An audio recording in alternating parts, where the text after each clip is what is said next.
mga Pinoy walang inuurungan pagdating sa chibugan, lalo na kapag eat all you can na ang usapan. Kaya naman, what better way to satisfy every craving than to indulge in a buffet restaurant like The Buffet. So guys, andito tayo ngayon sa The Buffet. Along Commonwealth lang siya. Kita nyo naman, sobrang laki ng place. Kasi kasyang-kasya, 250 people. We have 80 different types of dishes na pwedeng kainin. Alam ko gutom na kayo, so tingnan natin ba makakain dito. Dito sa The Buffet, you get to explore the Asian and Western flavors through their international cuisines na talaga namang authentic at okay sarap. Since it started last year, halos kumpleto sa recados ng food choices na matitikman sa The Buffet. Mula appetizers, salad, ulam o dessert, Japanese, Italian o Filipino cuisine man, talagang solve na solve ka dito. And to make your buffet experience more exciting, heto at tinevelop pa ng The Buffet ang food trip mo by creating a make-your-own food section. Ay, kailangan ko ng tulong ni Chef Roy.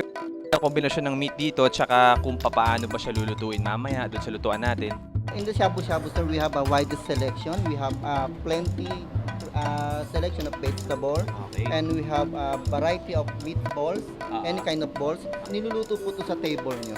On your table po, you have a separate gas stove on your table with induction casserole with the division. We have two kinds of soup stock. The other one is spicy and mild. The range of price versus the variety and quality of dishes you get to try, tiyak na double thumbs up ang may bibigay mo sa The Buffet.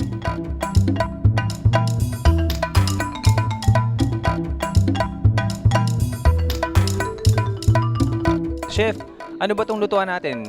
This is what we call, sir, induction cooker, and this is the induction casserole with division of two. We have two kind of soup base. The one is this one is mild and this one is spicy. So yung napili nyo po, pwede yung green leafy nyo, pwede yung ilagay sa mild soup and including the noodles. Pwede yung pong ilagay dyan. Then the other side po, if you want the seafoods and other vegetables to make it spicy, dito naman po natin ilalagay sa spicy soup base. Pagka kumukulo na siya, idadrag nyo lang, saglit lang, hanguin nyo agad. The tendency is baka tumigas siya pag tumatagal na. Mild soup, sir.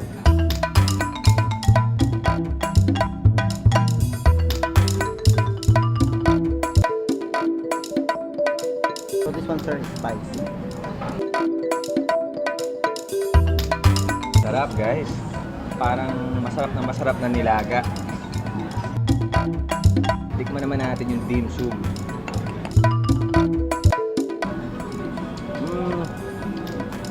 Lasa siyang squid balls na merong konting meat and pepper. Yung lasa niyan.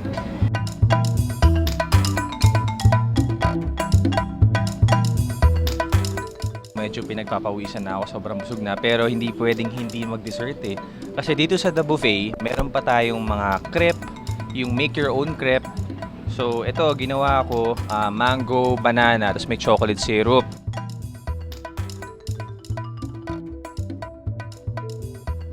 So kita nyo naman, ang dami kong kinain. 538, 588, 688. Yan lang po yung presyo na sulit talaga. Yun naman yung purpose ng buffet, yung talagang busog ka, happy ka.